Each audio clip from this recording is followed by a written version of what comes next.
مەسلەی بودجە من دڵنیایی فەرمانبەران و موچەخۆرانی هەرێمی کوردستانەکەمەوە کە ئەم یاسای بودجەی 2019 وەکو خۆی جێبەجێکرێ و مادەیدا بەڕوونی مافەکان و ئەرکەکانی هەرێمی کوردستان دەستنیشان کردووە و بودجە بۆ ساڵی 2019 هیچ کێشەی بەسەر نایەت و میزانیە وەکو خۆی جێبەجێکرێ و مافی فەرمانبەرانی کوردستانی تایە و موچەدرێت لە دوای ئەوەشەوە من گەشتبینم بۆی کە تێگەشتێکی فراوان لەسەر هەموو بابەتەکان دروستە بێ لە دوایەوە بۆ میزانی 2020 شەڵا بێ بگەینە ئەنجامێک کە ئەم کێشە و ململانەیە کە هەموو ساڵێکە بێ لەسەر ئەم میزانیە ئەم شەڕە سیاسی و دەستوریە بکەین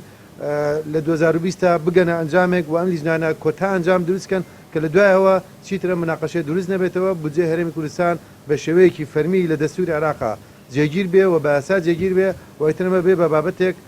کۆتا مناقەشەی لەسەر بێ بۆ 2020 من وتم ئەم لیژنانە ڕێک خراوە ئەم لیژنانە ئەرکێوان هەیە کە کۆتایی بەم ململانێ